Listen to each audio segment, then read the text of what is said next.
Hi guys নমস্কাৰ মই লাবৰা হয় আপোনালোকৰ ওচৰলৈ এটা ভিডিঅ' লৈ আহিলোঁ। আজি দুপৰীয়া সাজত মই কি বনাম আপোনালোকক দেখাই আছোঁ। মানে ইভিনিং ডিউটি আছে, টিফিন চিফিন বনাওঁ আৰু ঘৰৰ কাৰণেও একেলগে বনাই থৈ যাওঁ। কি বনাম আপোনালোকক দেখাই আছোঁ।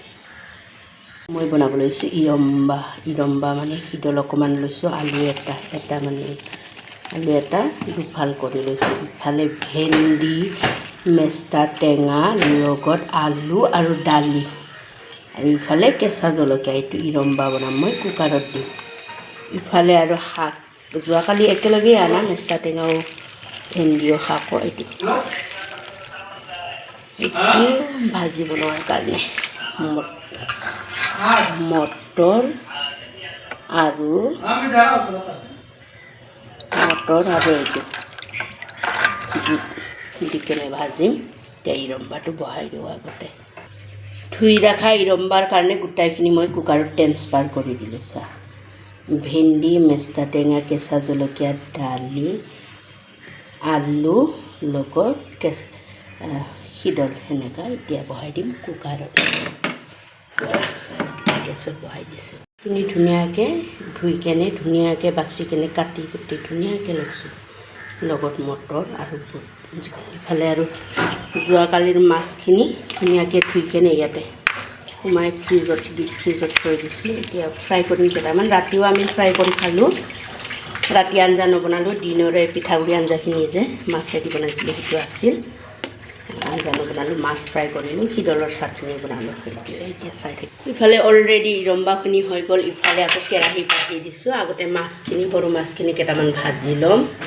তাৰপিছত আৰু মূলা শাক আৰু বুট মটৰ সেইখিনি ভাজিম। মাছখিনি এতিয়া ফ্ৰাই কৰিছোঁ। গোটাইখিনি মাছ কৰা নাই বাৰু, সৰু মাছ আনিলে এইটোৱে লাষ্ট, অলপ খাব পাৰে। কেইটামান ফ্ৰাই কৰিছোঁ। সোৱাদ অনুসৰি নিমখ কালাৰৰ কাৰণে ৰং দি দিছোঁ মাছ ফ্ৰাই কৰাটো। ইফালে আধা থৈ দিছোঁ, ৰাতি হৈ যাব, ফ্ৰিজত থৈ দিছোঁ। মাছখিনি ধুনীয়াকৈ উল্টাই দিলোঁ এটা চাইডত, ধুনীয়াকৈ হৈ গ'ল। আৰু সৰু মাছখিনি ইমান টেষ্টি, যোৱাকালি ফ্ৰাই কৰাটো বহুত টেষ্টি লাগে। এতিয়া কেইটামান ফ্ৰাই কৰিছোঁ, কেইটামান আৰু ৰাতিৰ কাৰণে থৈ দিছোঁ। বহুত টেষ্টি আছিলে তাত। সেইটো মাছ ফ্ৰাই কৰা অলৰেডি হৈ গ'ল। ইফালে মই মাছ ভাজা কেৰাহীতে তেল আছিলে, ইয়াতে শাকখিনি ভাজিলোঁ। দি দিলোঁ। এতিয়া নিমখটো বাৰু নিদিওঁ, কালাৰৰ কাৰণে ৰং গুড়িটো দি দিছোঁ। নিমখটো কিয় দিয়া নাই মানে শাকখিনি কিমানখিনি হয় চাওক। দেখাতটো বহুতখিনি হৈ যায় শাকটো, তাৰপিছত নিমখটো দিলে অলপ চফা হৈ যায়। এতিয়া ধুনীয়াকৈ জহিবৰ কাৰণে দি দিওঁ, তাৰপিছত দিওঁ নিমখ। ইৰম্বাখিনি ধুনীয়াকৈ হৈ গ'ল। এতিয়া ভেন্দিখিনি উঠাই কেনে ধুনীয়াকৈ গিলাচেদি মই মিশ্ৰণ কৰিম এইখিনি ইৰম্বাখিনি। ইফালে বহাই দিলোঁ কুকাৰত ভাত। ইফালে আকৌ শাকটো অকণমান চাওঁ। পিছে আজি বহাগৰ 7 তাৰিখ হয়।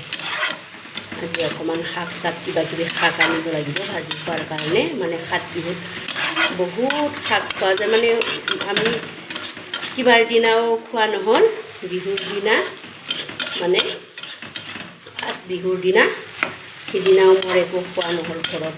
নেক্সট দিনা 1 তাৰিখে গুচি গ'ল। মোৰ ভণ্টিৰ অলপ কিবা এটা প্ৰব্লেম হৈছিলে, তাৰ হাজবেণ্ডে। মানে পিছত ক'ম আপোনাক কথাবিলাক, এতিয়া নকওঁ। আপোনালোকে মোৰ সদস্যই ক'বতো লাগিবই, এতিয়া নকওঁ আৰু পিছত কৈ আছোঁ।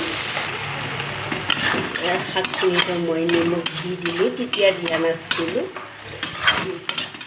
এতিয়া মই দুপৰীয়া আৰু ৰাতিপুৱাৰ সাজ মই কি বনালোঁ মানে মই টিফিনত লৈ যাম। মইতো ৰাতিপুৱাই ভাত খাই নাযাওঁ বাৰু, টিফিনতে লৈ যাওঁ। দুপৰীয়া টিফিনত নিয়াৰ কাৰণে বা ঘৰৰ খোৱাৰ কাৰণে হাজবেণ্ডে খাব, অলপমান নিও খাব। এইটো চাহ ধুনীয়া হৈ গ'ল। এতিয়া ধুনীয়াকৈ ভাজি। এতিয়া আজি দুপৰীয়া সাজত মই কি বনালোঁ আপোনালোকক অলৰেডি জনাই দিলোঁ। মাছ ফ্ৰাই, ইফালে আলু নাই, মটৰ আৰু বুট দি কেনে মূলা শাক ভাজি, ইফালে ইৰম্বা। আজি দুপৰীয়াৰ সাজ এইটো দিয়ে পৰিৱেশন কৰিম। আপোনালোকে যদি মোৰ ভিডিঅ'টো চাই ইণ্টাৰেষ্টিং হয়, লাইক কৰিব, কমেণ্ট কৰিব, শ্বেয়াৰ কৰিব। Bye bye.